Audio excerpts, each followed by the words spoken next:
E is the interest that accumulates on your provident fund account each year. That is not subject to tax. It is not paid out to you. It accumulates in your account. There is no payment that you get. So if it accumulates, when does it come to you? At the time of maturity. If you have a, taxed. then it's taxed. So that's what I'm asking. Under the revision, under the revised, Because the second E stands for exempt. now all three are E. Taxed at the end of it, it's as good as being taxed. No, now all three are E's. The first line. What you're saying is that whatever is the situation prevalent now is the situation which will continue. Which will continue for provident fund, Yeah, for these. public provident fund, pension plans, life insurance contracts and annuity contracts. For these 5 things, exempt, exempt, exempt. No need to worry. What is there in the EEE now but won't be so later? Things like equity linked saving schemes, the mutual funds that you had where you put in money and you had a 3-year lock-in for those things. Those are not covered under the new schemes. Unit linked insurance plans, for example, those are not covered over here. So those kind of things could go That's what out. I'm asking in the section, in the second EE option. Suppose it is equity linked. So you mean if you use up the dividend or to take in the dividend, then it is exempt. Under the second section, my feeling is most of that will go to the normal taxation or the capital gain taxation kind of thing. You understood what I asked. While you are investing, it's exempt. The returns before maturity Are exempt. are supposedly exempt. Correct. Right? If you use those returns, they are exempt. If you let them accumulate, then they are taxed. Is that what it means? If you, under EET, there is nothing which gives you return out, gives return to you. There are Why no, the second E then? because it accumulates, there is no payout. It's a growth plan. Rajiv, what are the products that will now come under EET or are likely to? There's no clarity on that. Status unknown. Okay. So this was prevailing in the earlier draft. Superseded by the EEE again. It's gone back. The funny thing that they have done is there's no new draft which has come. They've just put out a few paragraphs that these are the things we are changing. So what happens to the earlier draft, we don't know. Okay.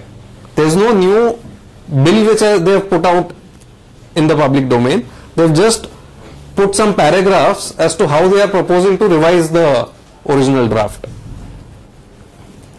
My feeling is anything apart from those 5 things will be So either EET taxable or under. will go away really. EET will not be there for any product. It will either go Yes. there or it will go on top. Yes. On EEE.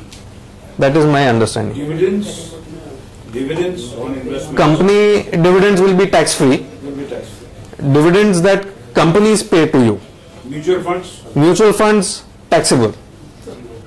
That means even the So any debt fund dividend- dividends will get taxed. Everything will be taxed. so Yes. mutual fund when it gives dividends now it will be taxed. Yes. Will not be tax free. And there will be no dividend distribution tax on mutual funds. So it will be like it used to be earlier. Correct. So debt funds, no tax benefit whatsoever. Except if you go for a long-term gain growth plan, you get that indexation benefit, Only equity shares dividends from a company will be tax free. tax free because they are paying the tax. They will pay 15% dividend distribution tax. That's correct. But if all go to sell, the market can never. Appropriate transition regime will be provided if required. So everybody is You are going to not do that, talking right? like a Everybody is going to sell their long-term holdings and buy them If back. they do it, then appropriate relief will be provided. They'll say that if you are existing shareholder, then you can consider the 31st March value as your cost. So some such thing could come out. What exactly they'll do, they have not specified. This same question is there in their mind. That's why this sentence is there in the discussion paper. Rajiv, this is going to be, the whole thing will be introduced in the monsoon session, which is not too far away. Yes. But will the dust settle and will they take a decision, you think, sometime by December, January, February? anybody's guess. They wanted to introduce goods and services tax from 1st April 2010. So that hasn't happened. That's been pushed 1 year. So probably it could get pushed another year. How will the legislative process move? No, I have no idea. Theoretically, at least the guidelines, the basic structure will emerge. Or will that be subject to change? They may do it next No. year. They may even shift 211 to 212. But at least the structure will you think, just as a kind of... It keeps changing. It keeps changing. Till the time the final bill is passed and President signs it, it can be changed. And even after that it can be changed. There's no... Even after that it keeps... I'm asking you this question is for only one reason. That if we know what's going to happen, then at least before 31st March of 11 we can do whatever we have to do. Like... What is the government trying book to... your long-term capital gains. See, one thing I'll tell you regarding that, that it may make sense that if you are just now in a regime where you are not paying any long-term capital gains, Right. that at least book your things and wait. Because like what she said, everyone would come at the last time, and when they start doing that, all of us, we had problems with the IT department regarding short-term and long-term. They called it business profit and all those things. So if you want to escape that, you can always start doing it just now. So at least you are playing it safe. Because when you are all going to do it at the end of the year, they would say because of this you did that and all. So it's only be... No, because of this we did it, but that window was open because 31st March is 31st March. I agree with you, but then these people have a harassment. There is a concept of wash sale as far as booking of losses go. So if you sell something at a loss and immediately buy it back, then they consider that sale void. Sure. Here actually it's to book a gain instead of booking a loss, but then they could go into litigation. Eventually you might end up winning the case, but who wants to fight with the... Now let's get back to your wash theory. Now I have just done last year, in May last year, I did some washing. I booked 20 lakhs or 30 lakhs short-term loss. But then the shares were rising. I said I better. But then I didn't buy them at all.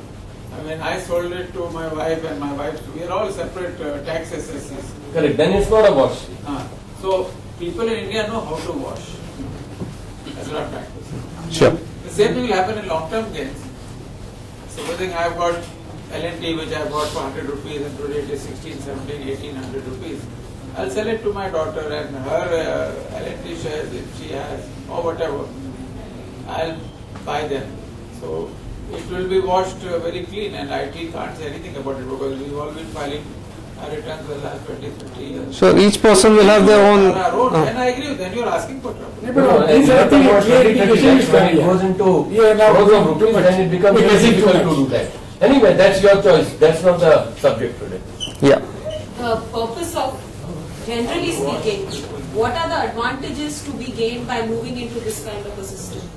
What The the government looking to achieve? the objective of the bringing in the direct tax code has been, one, to remove all exemptions, to make the slabs liberal so that people don't have to worry too much about getting this exemption or that exemption, and to reduce the number of sections and to reduce the complexity. That is the objective behind all this. I think they have one more objective. There is a social objective which is not being talked about. That the lower level slabs, let them enjoy exemption by raising the slabs. And the guys who are at the top, who are say worth 500 crores or 100 crores or thousands of crores, let them pay. Because many of them are just enjoying.